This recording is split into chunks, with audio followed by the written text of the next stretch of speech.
Încă unul care are 2 ani de zile. Nu știu cum să-l filmez să se vadă. De unde începem? Începem cu cele care sigur vrem să fie îndepărtate. Asta nu are ce să caute acolo pentru că se duce în sus, peste celelalte, așadar suprimată la nod. Nu are ce căuta acolo. Aici la fel, avem două. Aici e un pic cu schiesis. Avem două. Categoric una din ele trebuie suprimată, însă nu știu pe care. Nu știu pe care. Bun. Deci, în primul rând, ceea ce suntem siguri că vrem cu adevărat să îndepărtăm. Da? Asta nu are ce să caute aici, pentru că este concurentă cu asta. Da? Și este și foarte la interior. O îndepărtez clar. Da? Bun. Acum să mă gândesc. Am aici două înalte și unul din ele vreau să-l fac lider central. Da? Să scot bucățica asta mică de aici, că n-are ce să caute. Care din ele ar rămâne lider central? A zice că ăsta este ceva mai... A zice că ăsta este ceva mai drept. Cu alte cuvinte, pe ăsta mare îl îndepărtez cu totul de aici. Bun. Iar liderul central, bineînțeles, nu-l las atât cât e de înalt. Purtez undeva aici. Bun. I-am ales liderul central. Pentru cât i-am ales liderul central, acum trebuie să rezolv un pic aici. Aici va veni o șarpantă și vreau să văd cum e cel mai bine să o fac. Ok.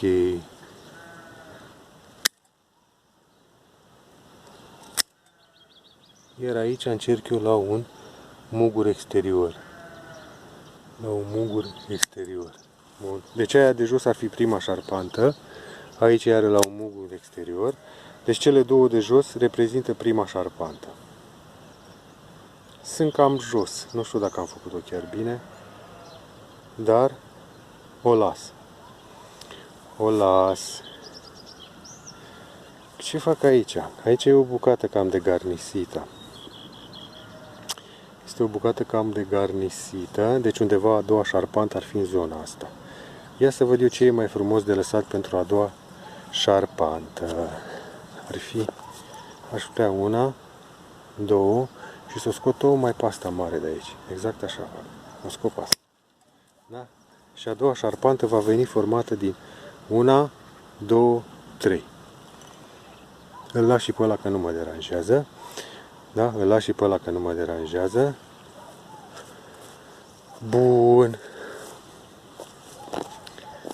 Aici cum să-i fac eu? Cum să-i fac eu?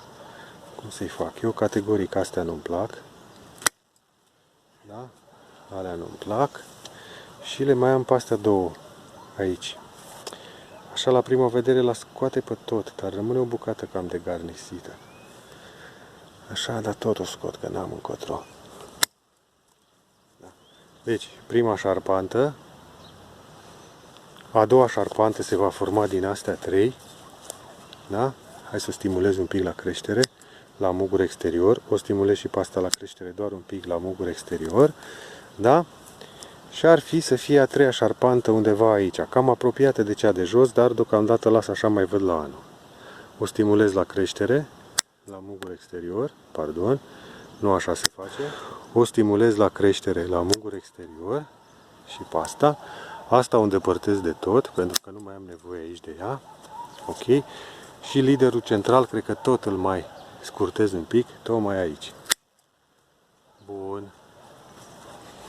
Deci cam așa, deocamdată este doar în anul 2, are timp să se formeze, nu este nicio grabă. Cred că asta mai merge un pic scurtată până aici, la mugur exterior. Șarpanta aia de jos o să văd cum evoluează, mai am timp să-i formez coroană. Da? Deci, prima șarpantă sper eu să iasă din alea, da? Din astea două, undeva aici aș zice că până la anul poate se formează a doua șarpantă, da? Din astea trei. Iar a treia șarpantă undeva aici sau poate chiar mai sus, vedem cum evoluează.